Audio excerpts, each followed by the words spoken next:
Buenas tardes, bienvenidos a Una Mirada al Autismo. Les saluda Jessica Bedoya, miembro de la Fundación Sendero Azul, transmitiendo desde Guayaquil, Ecuador, por el canal RBP TV Digital. El tema de hoy es mejores prácticas en la evaluación e intervención del autismo. Le recordamos que este programa llega a ustedes gracias a la Fundación El Baúl de Pinocho de Ecuador. Este programa está siendo transmitido en vivo por www.youtube.com/RBP TV También está siendo transmitido por Expo Diversity y retransmitido en el portal de noticias www.discapacidadaldia.com de la Fundación Afaniat Vinaroz de España. Cuando generalmente escuchamos que en una familia uno de sus miembros ha sido diagnosticado con autismo, de inmediato surge la pregunta de ¿hasta qué punto el diagnóstico impacta realmente a todo el conjunto familiar? Entender las nuevas necesidades diagnósticas asociadas a la neurodiversidad es todo un reto. Uno que, aunque tímidamente empieza a tomar cuerpo, y es que desde hace un tiempo venimos hablando de los desafíos en el actual modelo diagnóstico para abordar correctamente no solo la neurodiversidad, sino también otros aspectos ligados a la salud mental. Como padres, siempre nos cuestionamos si el diagnóstico que les hicieron a nuestros hijos son los correctos o no, o la intervención con la que está abordando sus debilidades realmente lo va a ayudar en su desarrollo y en la adquisición de herramientas que lo permitan incluirse y ser autónomo en la sociedad. Es por esto que hoy invitamos a un gran profesional que nos contará de las prácticas de estas intervenciones y de lo que hoy en día se practica en la salud. Tenemos con nosotros al doctor Andrés Román Jarrín. Él es un destacado psiquiatra con una amplia formación y experiencia internacional que abarca tanto Europa como Estados Unidos. Se especializó en psiquiatría de adultos en la prestigiosa Clínica Universidad de Navarra en Pamplona, España. Posteriormente realizó la subespecialidad en psiquiatría de la infancia y adolescencia en el Centro Médico de la Universidad de Pittsburgh, uno de los principales centros médicos de Estados Unidos. Luego completó su formación con un máster en psicofarmacología en el Instituto de Educación en Neurociencia de Estados Unidos y un máster en investigación en salud mental en la Universidad Autónoma de Barcelona. Además, es el único terapeuta certificado en toda Sudamérica en la terapia de integración entre padres e hijos, la intervención con mayor evidencia científica para tratar los problemas de comportamientos de niños y niñas sin necesidad de medicación. Ha sido galardonado con varios premios otorgados por reconocidas asociaciones científicas internacionales como la Asociación Mundial de Psiquiatría, la Asociación Internacional de Psiquiatría Infantil, entre otras. Bienvenido, doctor Andrés Román, a Una Mirada al Autismo. Gracias por estar aquí. Muy buenas tardes, Jessica. Muchísimas gracias por la invitación y también agradecer al canal RBP TV Digital y a la Fundación Sendero Azul por abrirme este espacio y compartir sobre este tema tan importante que es cómo poder realmente tener una seguridad de que son las mejores prácticas tanto en la evaluación como en la intervención del autismo. Así es, doctor. Y para poder ir comprendiendo el tema, ¿cuáles son los principales aspectos involucrados en el diseño de una evaluación diagnóstica de un niño o adolescente que podría tener autismo? Sí. Yo creo que es también importantísimo partir del concepto de qué es el autismo, ¿no? Sabiendo que es un trastorno del neurodesarrollo que afecta varias áreas, sobre todo principalmente dos características: su limitación o dificultad en la comunicación social y la interacción social, y la dificultad también con ciertos comportamientos repetitivos o intereses restringidos. A partir de ahí tenemos que hacer un buen diagnóstico. Entonces, a día de hoy hay dos modelos diagnósticos en el mundo ampliamente utilizados para llegar a la misma conclusión. Está la CIE-10, que es la Clasificación Internacional de Enfermedades, que es utilizado aquí en Sudamérica y más en Europa, y también el DSM-5, que es el Manual de Estadística de Estados Unidos, en los que están los criterios cada uno del autismo. Sabiendo que a día de hoy están ya unificadas las distintas entidades que antes se la llamaba de otro nombre, como por ejemplo síndrome de Asperger, ¿no? O incluso trastorno generalizado del desarrollo, etcétera.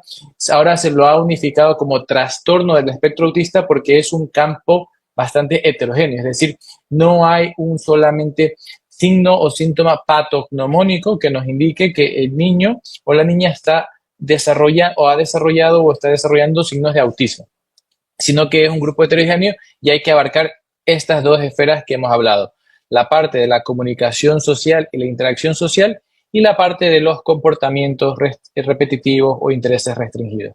Sabiendo eso, hacemos una historia clínica, ¿no? Y es decir, en la historia clínica, lo que necesitamos saber es un desarrollo evolutivo del paciente. ¿Y a qué me refiero con un desarrollo evolutivo? Sabiendo que el trastorno del espectro autista o el autismo se presenta inicialmente antes de los 3 años, ¿de acuerdo? Tenemos que poder identificar los distintos signos que se van presentando conforme el niño y la niña va creciendo. Por eso es importantísimo hacer una historia del desarrollo.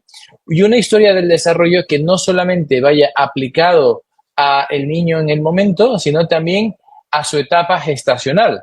Es decir, es importantísimo recabar datos perinatales de cómo fue el embarazo de la madre, cuántas semanas estuvo el niño durante la gestación, ¿no? Si hubo algún tipo de complicación durante el parto, porque también esto nos sirve a enlazar la parte de qué puede estar causando el autismo. A día de hoy nosotros sabemos de que hay un mayor riesgo, hay un alto componente genético, de acuerdo, de distintos genes, más de 100 genes involucrados, pero también hay un componente ambiental, como puede ser la exposición durante el embarazo de distintos fármacos o incluso otras sustancias, incluso también alguna complicación propia del embarazo, ¿no? Que estoy hablando yo también incluso de durante el parto, ¿no? Entonces, que podrían contribuir al riesgo, ¿no? De desarrollar autismo. Ciertamente, lo que sí sabemos con mucha solidez es que no hay una relación causal del autismo con la exposición a vacunas, ni tampoco hay una relación causal del autismo con los estilos de crianza o parentales, ¿no? Entonces, es importantísimo hacer esa historia del desarrollo y en ese sentido utilizamos algunos métodos de evaluación. Yo lo que les recomiendo a todos los padres, incluso a mis compañeros pediatras, es utilizar un screening. Desde los 18 meses en adelante hasta los 30 meses está avalado el screening MCHAT, ¿no? Que es una lista de síntomas o signos precoces que el chico o la chica puede presentar y que se lo puede fácilmente completar en los seguimientos evolutivos de la consulta pediátrica, ¿no? Entonces, a raíz de ahí, también una vez que se complete, por así decirlo, un screening positivo, pues entonces tenemos también que hacer una evaluación directa, ¿no? Directa con el paciente, ¿no? Y claro, hay veces en las que en las consultas podemos tener pacientes muy pequeñitos, niños menores a 5 años, niños de 5 a 10 años, y la entrevista se personaliza para ellos, es decir, con niños pequeños más se utiliza o se explora su mundo mediante el juego, ¿no?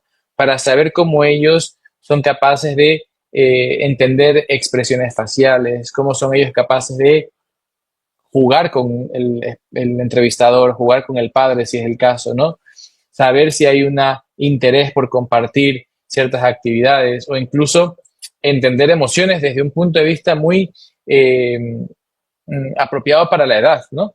Ciertamente, si ya son pacientes que llegan a una etapa de la adolescencia o incluso pues ya en la etapa adulta, también el diálogo y la conversación nos va a permitir conocer cuán capaz es la persona, ¿no?, de poder tener estas interacciones apropiadas o entender ciertos conceptos de teoría de la mente, como por ejemplo la empatía y el compartir con los demás, ¿no?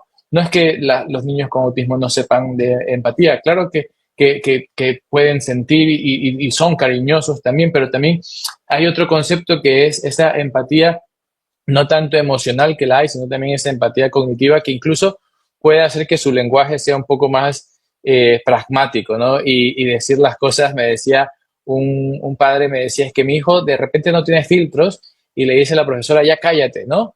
Cuando lo que quería era decir, pasemos a la otra página, ¿no?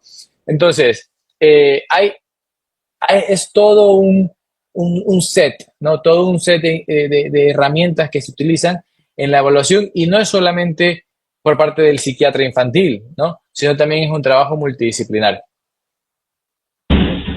Tengo mensajes desde las redes, doctor. Nos dice la señora Isabel Espinosa. Buenas tardes, saludos desde el Cantón Daule. Excelente invitado y el tema de hoy, felicitaciones. Lisette Cortés, saludos. Gracias por todo este conocimiento, nos sirve mucho. Bueno, retomando las preguntas, ¿qué tiempo demora el proceso para poder diagnosticar a una persona con autismo? Sí, mira, esta es una pregunta muy interesante porque efectivamente, aunque nos pueda dar un resultado positivo, un test de screening, ¿no? Ciertamente es una foto, yo les digo a los padres, es una foto única en el tiempo, en ese momento, ¿no? Sí es importante conocerlo al paciente, conocer a la familia, ¿no? Y no hay un determinado tiempo específico o un mínimo en el que haya que hacer la evaluación, pero ciertamente quizás una consulta o una primera evaluación pueda quedarse corta y necesitar unas consultas complementarias. ¿Por qué te digo esto, no? Porque, por ejemplo, en cuanto a la entrevista diagnóstica, para la observación de estas dificultades en la comunicación social, en la interacción social o incluso en su forma de, por ejemplo, de tener estos intereses específicos, restringidos o incluso el comportamiento, podemos utilizar dos herramientas ampliamente avaladas. El A2, que es una entrevista de observación diagnóstica, ¿no?, que tiene varios módulos, son aproximadamente unos 5 módulos, ¿no?, que se aplican según la necesidad de cada niño y cada niña. ¿Por qué lo digo esto? Porque cuando una persona nace con autismo, ¿no?, es altamente probable que pueda asociarse una comorbilidad, ¿no? Y cuando me refiero a una comorbilidad, me refiero a una dificultad en otra área, que no sean las que hemos hablado, como por ejemplo en el desarrollo del lenguaje, ¿no? Y entonces, o incluso en el desarrollo de su capacidad intelectual, ¿no? Y entonces se tienen que hacer entrevistas apropiadas para ese contexto, ¿no? Para si el niño es verbal o no verbal, si es capaz de entender las consignas o no. Y la A22, aunque es verdad que se administra más o menos un par de horas, ¿no?, sino depende también del paciente porque básicamente es una entrevista mediante juego, ¿no? Hay un set de juegos que se utilizan y un set de preguntas que se siguen para identificar la forma en la que el paciente se puede relacionar con los demás y las dificultades que pueda tener. Pero yo algo que le digo a los papás es, en muchas ocasiones, aunque hayan estos instrumentos de observación directa, también es necesario complementar la información por parte de los padres, ¿no? No solamente con la evaluación del desarrollo del niño, sino también con preguntas específicas para saber o complementar la observación directa. Está una también muy avalada que se llama ADR, la entrevista diagnóstica de autismo revisada para los padres, ¿no?, en lo que también consiste un set de baterías de preguntas que también puede durar un par de horas según el paciente, ¿no? Y así te digo dos de las que son más comúnmente utilizadas, pero hay muchísimas más. Entonces, ¿cuánto tiempo dura la evaluación del paciente con autismo? Es un trabajo que tampoco esto es indefinido, o sea, no es que se evalúa al paciente de una manera indefinida. Puede tomar su tiempo, sobre todo recordando que me centro en la entrevista directa con el paciente, se centra también en la entrevista con los padres y también las comorbilidades. Y, por ejemplo, ahí, para valorar si el paciente tiene la capacidad intelectual como para apropiada según la edad, pues se hacen distintas pruebas neuropsicológicas. Y esas pruebas neuropsicológicas también tienen sus propias características si el paciente tiene lenguaje verbal o no verbal. Puede durar pues un par de sesiones también la valoración y luego la corrección de la prueba. Entonces, no hay un número determinado de sesiones o un tiempo estimado, pero ciertamente se tiene que complementar con varios equipos. De hecho, también es importantísimo, importantísimo cuando hay una sospecha de autismo, hacer exámenes médicos. Hacer exámenes médicos como, por ejemplo, un examen oftalmológico, como, por ejemplo, hacer un examen audiológico, ¿no? Para saber si el paciente es capaz o no es capaz de escuchar, ¿no? Y si centra todas sus dificultades porque no tiene audición, ¿no? Entonces, es un abordaje completo, integral, que puede depender del número de citas y sesiones según las necesidades del paciente. Doctor, ¿y qué edad sería la idónea para poder diagnosticar TEA? Mira, yo lo que sabemos por la ciencia es que el diagnóstico temprano mejora el pronóstico. Y mejora el pronóstico porque se puede hacer una intervención más próxima. Aquí a los padres me dedico yo a explicarles lo siguiente.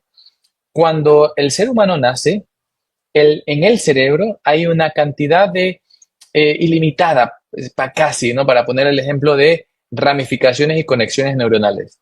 Yo les hago visualizar en su mente que el cerebro es como un gran ficus cuando nace.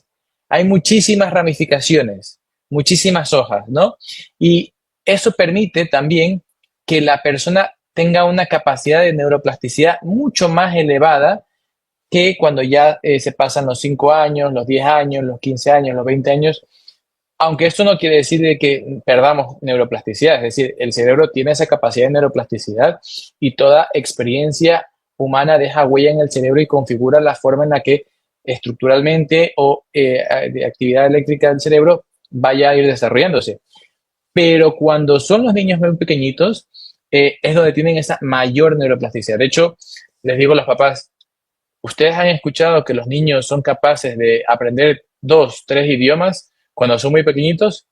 Sí, porque el cerebro tiene esa capacidad de poder absorber todas las habilidades.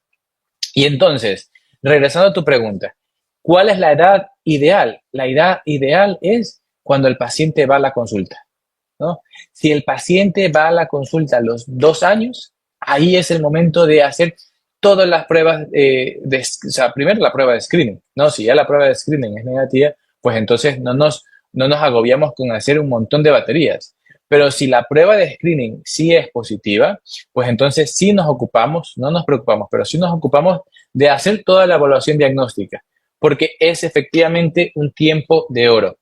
Si el paciente llega cuando es adolescente, pues ese es el momento ideal para hacer el diagnóstico de autismo, porque él también puede recibir el apoyo necesario, como por ejemplo, se me viene a la mente en la adolescencia, lo que prima también son las relaciones interpersonales y ayudarle a la persona con autismo a desarrollar habilidades psicosociales, ¿no? Entonces, no hay una edad de oro para hacer el diagnóstico o una edad mínima. Ciertamente los instrumentos que están disponibles es a partir de los 18 meses, pero sobre todo yo centraría la respuesta en el momento en el que el paciente llega a la consulta. Ese es el momento para hacer la evaluación por parte del pediatra, por parte del psicólogo, por parte del terapeuta ocupacional, por parte del médico general, por parte de cualquier persona que tenga en sus manos, ¿no?, un paciente y sobre todo pediátrico. Un MChat hay que pasar de cajón. Si es que eso da positivo, ahí en adelante ampliar el estudio. ¿Y cómo debe decir el diagnóstico de una persona con TEA? Ya que hemos visto informes que dicen aún todavía, doctor, síndrome de Asperger, problemas intelectuales, autismo en la infancia, TGD, etcétera, etcétera.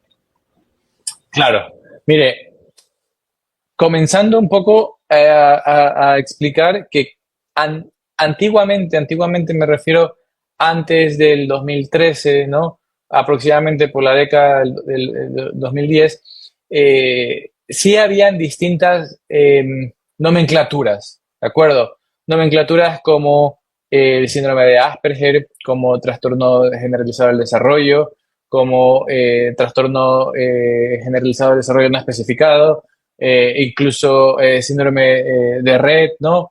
O autismo atípico, ¿no? O sea, había un montón de distintas nomenclaturas, ¿no? Y el consenso científico lo que trajo en las nuevas guías diagnósticas es unificarlo todo dentro de trastorno del espectro autista. ¿De acuerdo?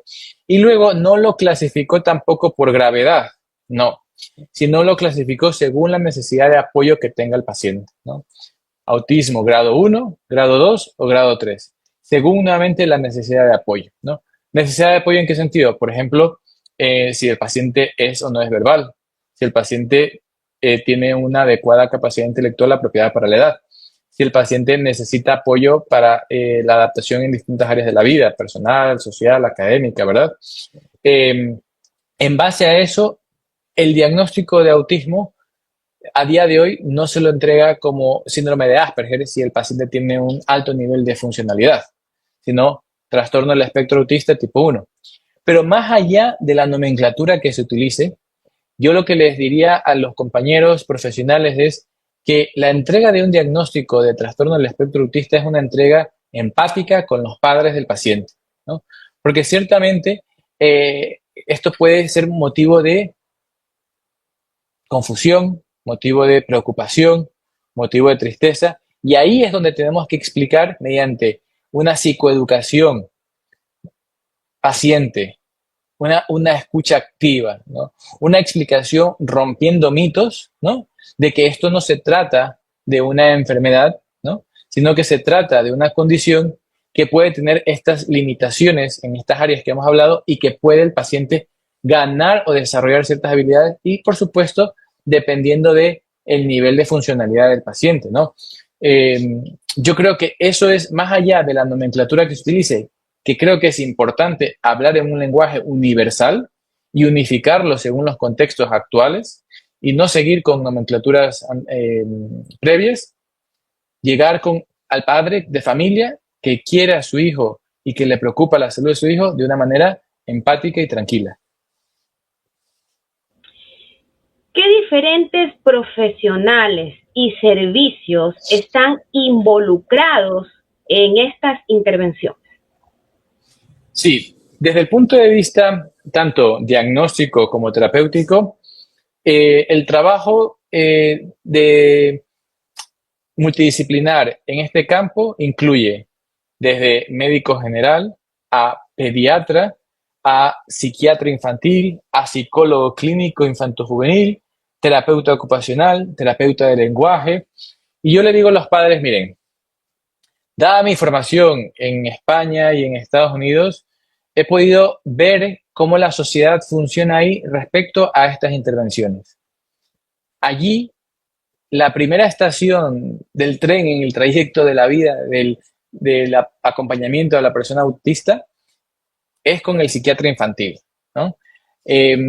Porque es verdad que aquí en el país funciona distinto y yo lo entiendo porque hay un déficit de psiquiatras infantiles en el mundo, ¿no?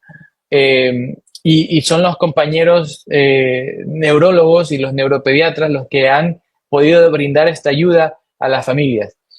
Y yo les explico a los padres porque hay que barrer o quitar mitos, ¿no? Y eliminar barreras. Les digo a los padres, miren, ustedes sabían que la persona que por primera vez ayudó a comprender estos signos y estos síntomas en niños era un psiquiatra infantil, era el doctor Kanner, un psiquiatra infantil de Austria, ¿no?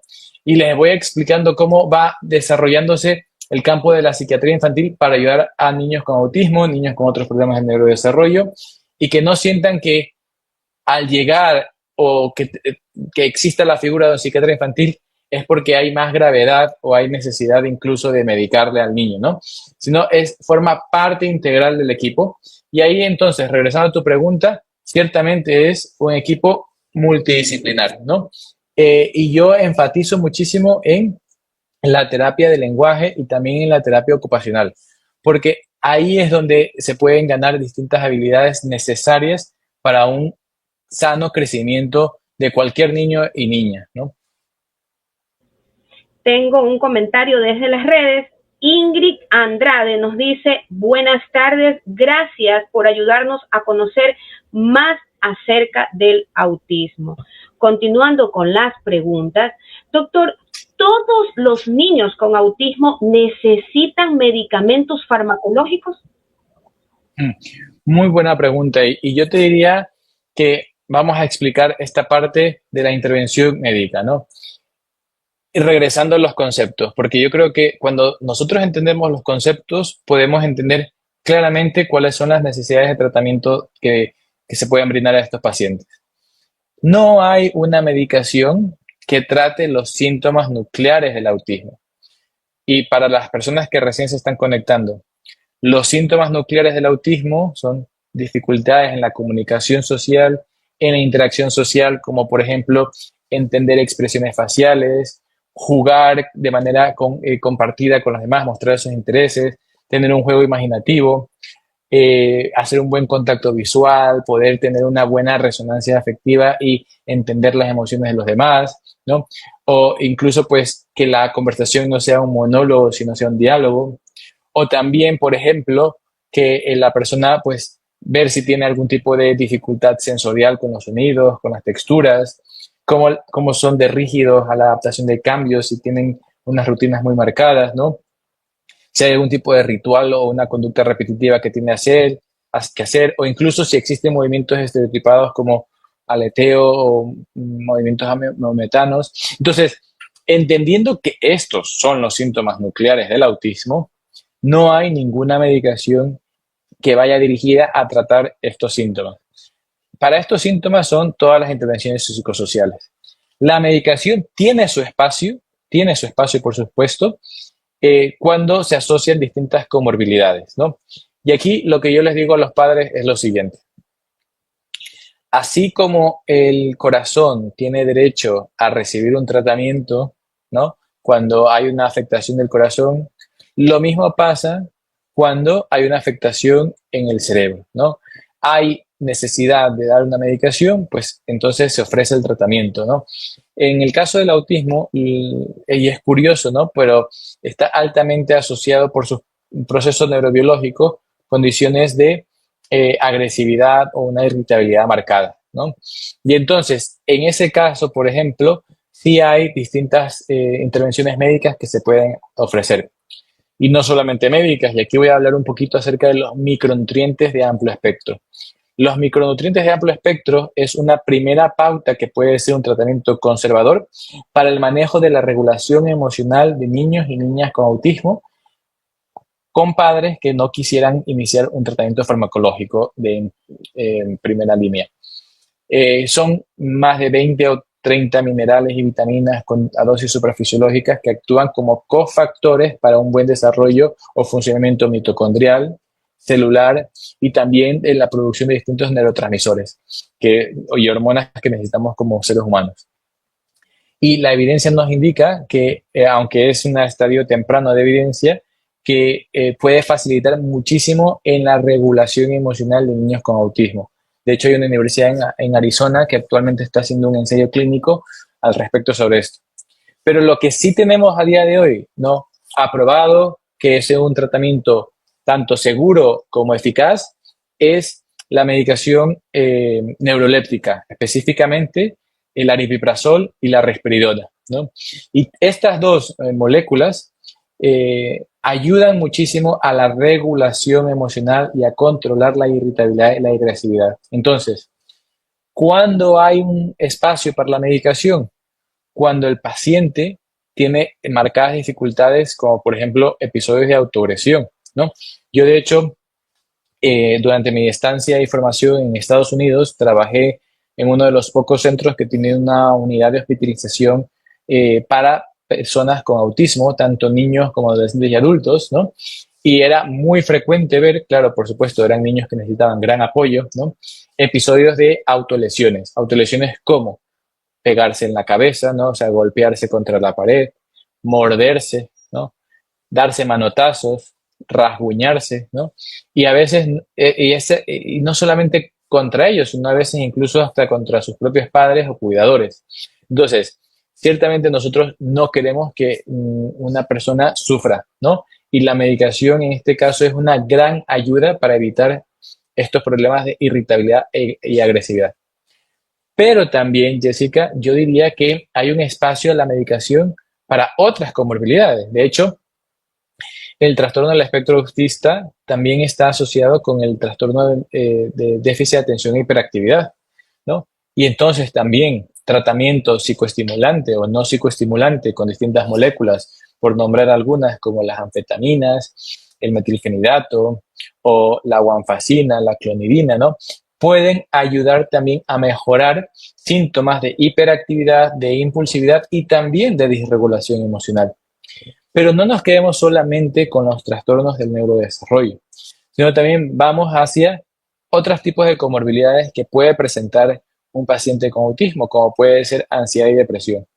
Y aquí la evidencia es un poco menos sólida, porque el paciente que tiene autismo tiene un cerebro neurodivergente y un cerebro mucho más sensible a los fármacos. Y hay que hacer un uso muy, muy prudente y muy conservador de los antidepresivos o los ISRS, que serían los que estarían indicados, ¿no? Según la condición.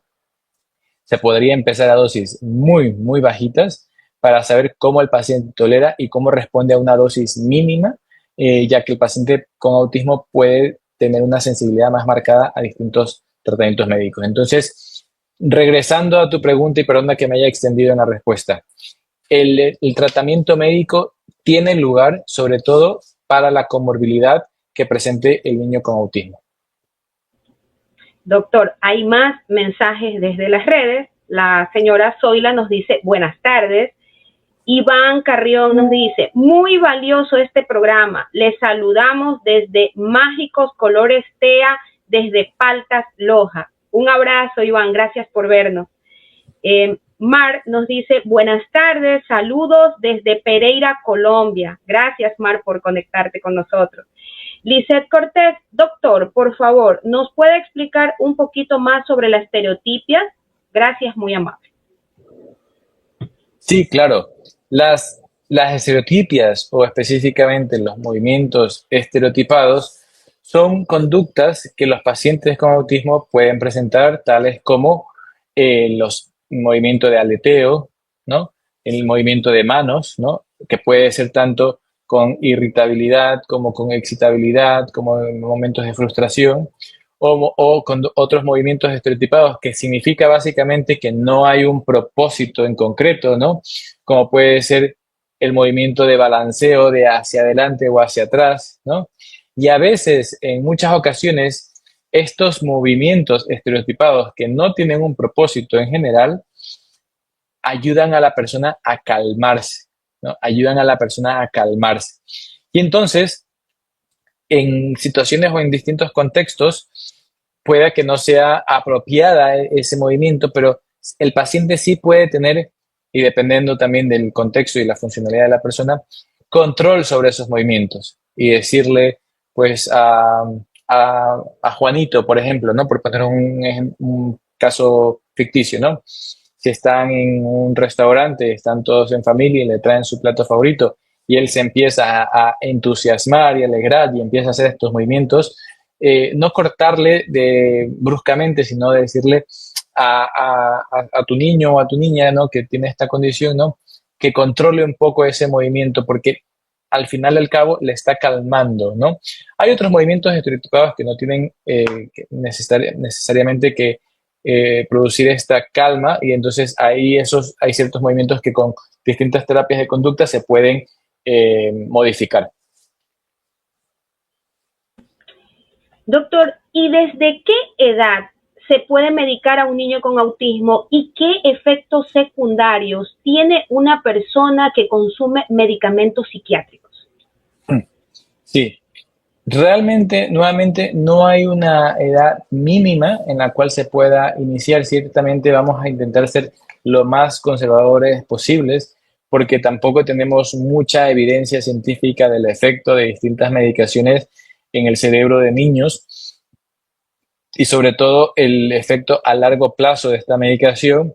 Pero si viene un niño a los 5 años a mi consulta, que ya ha visto miles de niños de esta edad con autismo y tienen episodios de autoagresión e irritabilidad, ciertamente es un momento a la edad que llegue el paciente a los 5 años que se pueda iniciar la medicación. Ahora bien, los efectos adversos es importante explicarle a los padres y siempre en las consultas le digo esto a los padres, sobre todo cuando trabajaba en el sistema público de salud aquí en el país, que es importante que ellos les pregunten esto a los profesionales que les atienden, ¿no? Que por favor les expliquen cuáles son los efectos adversos, cuáles son las alternativas que existen a ese tratamiento, ¿no? Y cuál es el beneficio. Respecto a la aripiprazol y a la risperidona, que serían los indicados o los únicos aprobados por la FDA y la EMA para el tratamiento de las comorbilidades de agresividad e irritabilidad de niños con autismo, hay que tener mucho cuidado en el control metabólico, ¿no? Son fármacos que pueden aumentar los triglicéridos, el colesterol, que pueden también afectar la función hepática.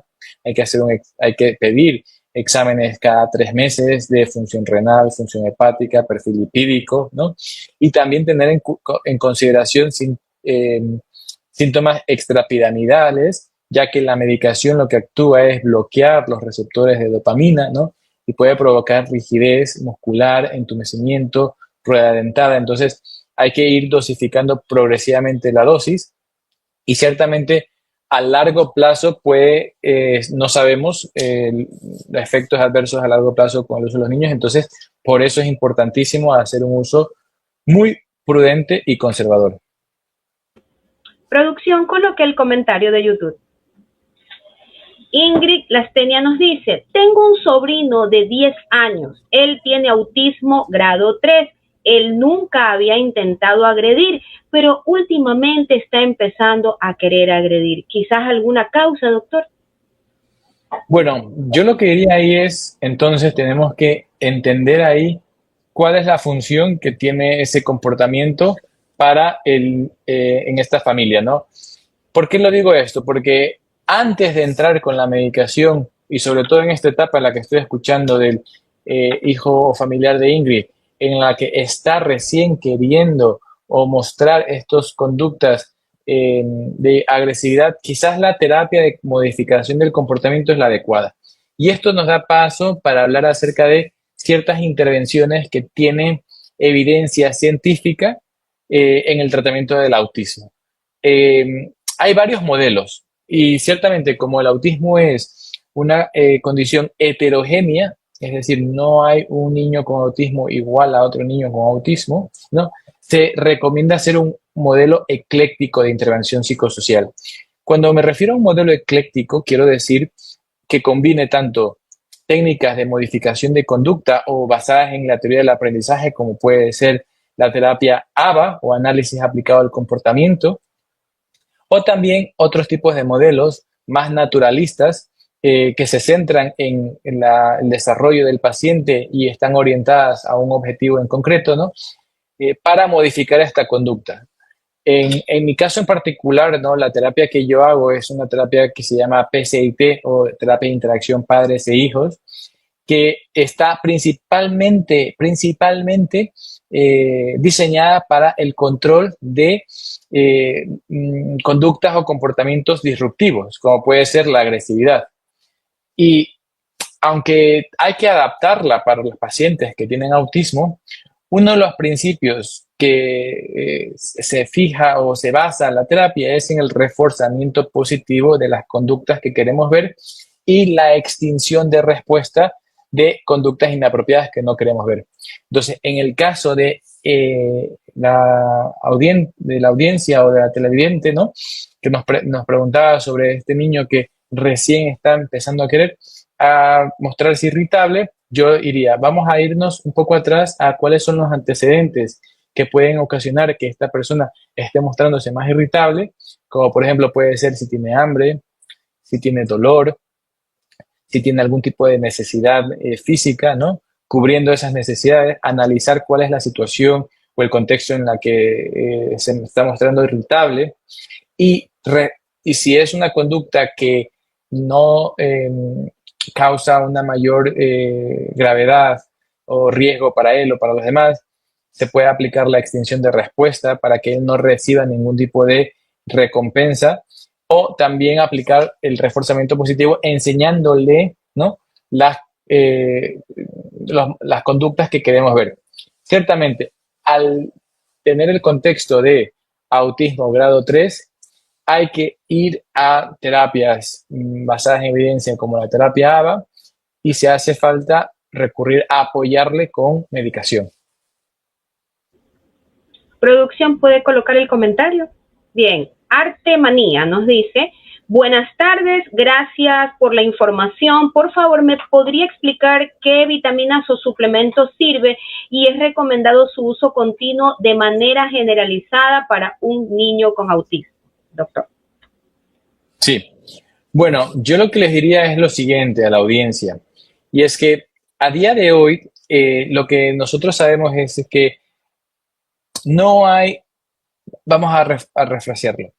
Se han hecho estudios a lo largo de estos 20, 30 años intentando ligar déficits de vitaminas o minerales que puedan estar asociados a distintos problemas de salud mental. Y a día de hoy, aunque tenemos bastante evidencia que respalde, por ejemplo, el uso de litio, que es un mineral que puede ayudar al tratamiento de conductas o problemas de salud mental, no tenemos evidencia tan sólida y robusta de que la deficiencia de un solo nutriente pueda tener un impacto en la salud mental de las personas. Ojo, esto no quiere decir, por ejemplo, que las mujeres embarazadas durante su embarazo no tengan un control prenatal y utilicen ácido fólico. De hecho, sí, el déficit de ácido fólico se ha visto asociado a problemas del neurodesarrollo como dificultad en el cierre del tubo neural. Pero si nos vamos ya a hablar acerca de déficit de vitaminas y minerales y qué tipo de vitaminas o tratamientos complementarios se pueden ayudar, yo ahí iría a más bien un conjunto antes que un único nutriente, ¿no? Y regresaría al tema de los micronutrientes de amplio espectro, porque la dosis de estos micronutrientes es mucho más, es mayor que la que se encuentra en otros suplementos que se pueden comprar sin receta y tienen asociado un producto quelante que facilita la absorción de estos productos. Entonces, eh, regresaría para responderle a la televidente que no es solamente un único déficit nutricional o un único suplemento vitamínico lo que se necesita que podría ayudar a la regulación y al buen desarrollo cerebral de cualquier ser humano, sino un conjunto de nutrientes y minerales. Doctor, cuando un chico con TEA tiene un comportamiento disruptivo en la escuela, ¿debemos medicarlo? Bueno, esto se tiene que trabajar en equipo, ¿no? Y regreso a, si el paciente no tiene apoyo psicoterapéutico, por A o B motivo, pues entonces primero hay que engancharlo con eso. O sea, primero hay que referirlo a una terapia que le ayude a eliminar o cambiar o modificar ciertos comportamientos, como regreso nuevamente a la terapia ABA.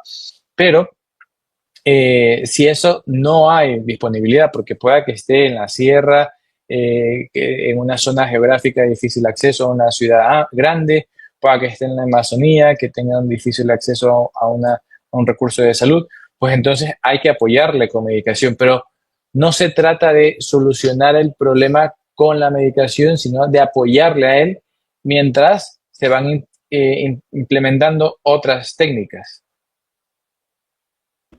Tenemos más comentarios de producción.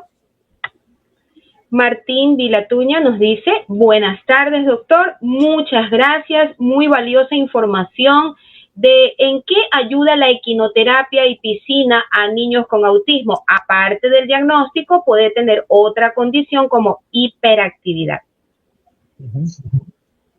Sí, pues en ese sentido hay distintas terapias complementarias, ¿no? Que aunque no tengan un respaldo sólido científico, no quiere decir de que no le pueda funcionar a una persona, ¿no? Y entonces, claro, cuando es una intervención que no hace daño y que le funciona a la familia y al paciente, pues entonces se puede utilizar esa intervención. Y aunque para una familia la equinoterapia puede haberle ayudado a su hijo en algunas funciones, quizás para otra familia no, porque es un grupo muy heterogéneo. Pero aquí quiero sentar la base de, primero, no dañar, ¿no? Nosotros como médicos tenemos esa obligación de primero no hacer daño y ciertamente intervenciones naturalísticas como esta de hacer ejercicio, ir a la piscina, le va a venir bien a él y a cualquier persona. Y también la equinoterapia, si le viene bien a su hijo, pues bendito sea Dios que siga con la equinoterapia, pero no sea excusa para realizar otros tipos de intervenciones que sí tienen riesgos, ¿no? Y cuando me refiero a otros tipos de intervenciones que no tienen evidencia robusta y solidez científica para hacerla y que pueden tener riesgo, me refiero, por ejemplo, a la estimulación magnética transcranial, ¿no? Que no sé en otras partes del país, pero aquí en la ciudad de Guayaquil está ampliamente utilizada en niños con autismo cuando realmente no hay un respaldo científico que nos indique o seguridad o eficacia. Y para los padres que nos están escuchando, la estimulación magnética transcranial lo que quiere o lo que hace es, mediante un estímulo magnético, enviar un estímulo eléctrico al cerebro y eso puede estimular distintas áreas. En principio están enfocadas para áreas que se han diseñado para el tratamiento de la depresión y el trastorno obsesivo compulsivo, pero no sabemos qué otras áreas se pueden estimular en un desarrollo de un cerebro que ya es más sensible por ser neurodivergente. Entonces, hay más riesgo de daño que de beneficio y por ende no se recomienda. Tampoco se recomienda la cámara hiperbárica. De hecho, es un tratamiento que puede tener altos riesgos, desde perforación de tímpano hasta problemas incluso de la piel, e incluso la misma máquina, si no está bien reglada, pues puede incendiarse. O sea, hay que tener este juicio y sentido común, sabiendo nuevamente la base y el funcionamiento del autismo, ¿no? Los déficits que tiene y en dónde podemos ir a tratar. Y también explicarle a los padres. También explicarle a los padres. Se nace con autismo, se vive con autismo, se crece con autismo, ¿no? Y se pueden ganar habilidades, pero a día de hoy no podemos decir que se supera el autismo. El autismo es una condición. La forma en la que el desarrollo de un niño, del cerebro de un niño se desarrolla, perdón la redundancia. Y entonces tenemos que apoyarle en el camino de la vida con medidas efectivas y seguras. Doctor, ya nos quedan pocos minutos. Tengo dos comentarios más desde las redes. El mismo señor de Nantes, Martín, nos dice, ¿cómo ayudarle a manejar la hiperactividad a mi hijo? Él tiene ya casi 7 años. Sí. Y bueno, yo ahí lo que diría es, primero que todo, nosotros queremos que los niños sean niños sanos, felices, hiperactivos, que corran, que salten, que se diviertan, ¿verdad? Pero si ya estamos viendo y apreciando síntomas de hiperactividad que están presentes no solamente en el hogar, sino también en la escuela, con los amigos, en el fútbol, y que les está limitando en su funcionamiento, es decir, que no les permiten hacer los deberes, que no le permite atender al profesor, que no le permite mantener una conversación adecuada con sus amigos, que le interrumpe, o sea, que realmente le incapacita poder estar sentado, ¿no? Entonces ahí tenemos que hacer una evaluación. Y lo primero que le diría es una evaluación por un especialista en psiquiatría infantil para valorar el trasfondo de por qué la hiperactividad. Luego, nos, yo dije un comentario que me gusta mucho y es que toda experiencia humana deja huella y configura nuestro cerebro. Y entonces, ahí podemos hacer primero una intervención conservadora con terapia de conducta, para ayudarle a este niño, ¿no?, a controlar sus impulsos, a controlar su cuerpo y su energía, ¿no? Pero si estamos hablando también de un niño de la edad de 7 años que cumple los criterios diagnósticos para un trastorno por déficit de atención e hiperactividad, pues entonces la medicación es una forma también de ayudar a controlar este síntoma. Y ahí lo que yo le digo a los padres es, muchos me dicen, pero yo no quiero medicar a mi hijo. Y yo lo que les digo es, si tu hijo tiene asma y lo llevas al pediatra y te da el diagnóstico de que tu hijo tiene asma, ¿le niegas el salbutamol? O si tu hijo va al oftalmólogo y tiene miopía, ¿le niegas los lentes, ¿no?, para controlar los síntomas en cada área? Lo mismo pasa con el TDAH, ¿no? Es una medicación segura y eficaz para controlar un síntoma. Entonces, yo le respondería al oyente que primero hay que hacer una evaluación integral y luego intervenciones conservadoras como terapéuticas, psicosociales y medicación. Y el último comentario, doctor, dice Claudia Matt, ¿cuáles son los macronutrientes? Bueno, en realidad, y quizás esto pudo haber sido por efectos de sonido, estoy hablando yo de micronutrientes, ¿no? Micronutrientes de amplio espectro. Y son muchísimos, son muchísimos. Más de 20 y 30 minerales y vitaminas que en conjunto y en sinergia, o en un efecto de sinergia, perdón, ayudan al desarrollo sano de cualquier persona, tanto niño, adolescente como adulto. Y esto podría dar paso, estimada Jessica, a toda otra entrevista sobre los micronutrientes de amplio espectro y su funcionamiento químico y clínico en las personas. Listo, doctor. Bueno, le quería consultar, ¿la ansiedad y la depresión siempre hay que medicarlos?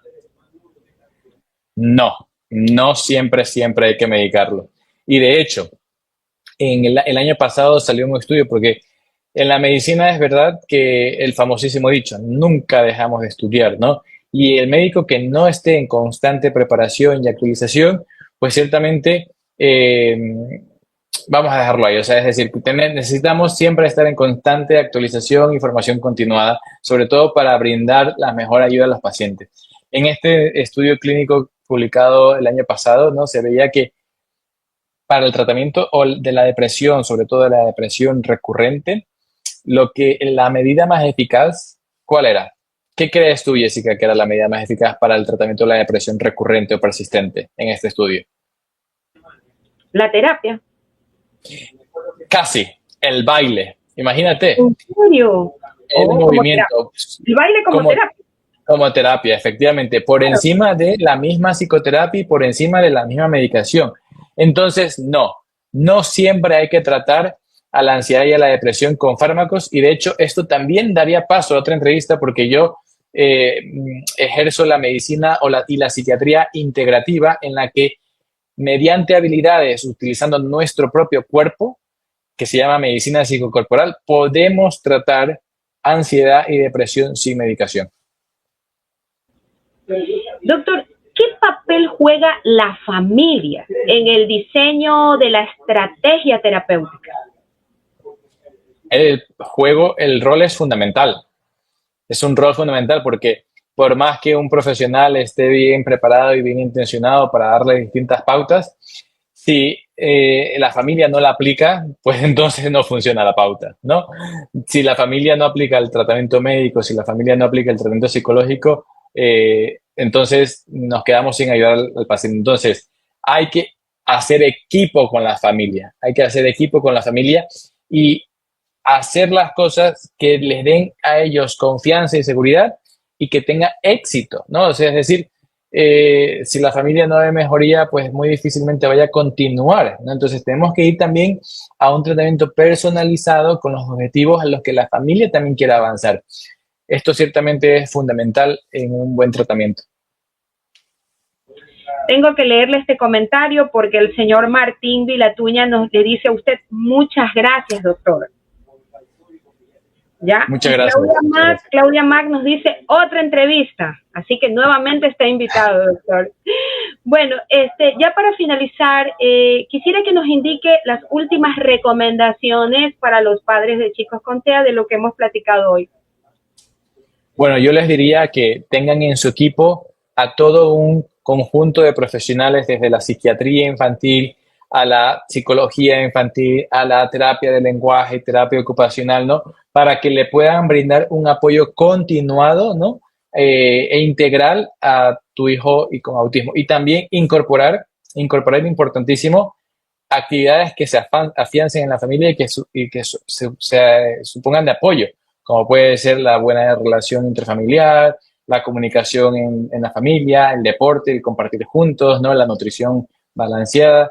Yo les diría que no dejen eso de lado, no solamente confíen en las terapias o en el apoyo que le puedan dar los profesionales, sino lo que tú sabes que también le viene bien a tu hijo, eso también es importante que esté todos los días siendo implementado. Bien, doctor, hemos llegado al final del programa. ¿Alguien de las redes sociales quiere saber cómo contactarlo?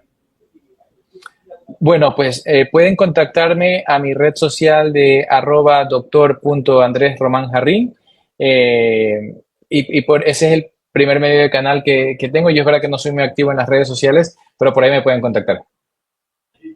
Le agradezco mucho, doctor, por todas sus recomendaciones y por haber aceptado nuestra invitación al programa. Un gusto haber compartido contigo, Jessica, con tu comunidad y encantado pues de unas próximas entrevistas. Gracias, doctor. Y ustedes recuerden que para ver más de nuestros programas lo pueden hacer a través de nuestras redes sociales. Y el programa de hoy ha llegado a ustedes gracias a la Fundación El Baúl de Pinocho por el canal RBP TV Digital. Nos vemos la próxima semana. Esto fue Una Mirada al Autismo con Fundación Sendero Azul. Gracias.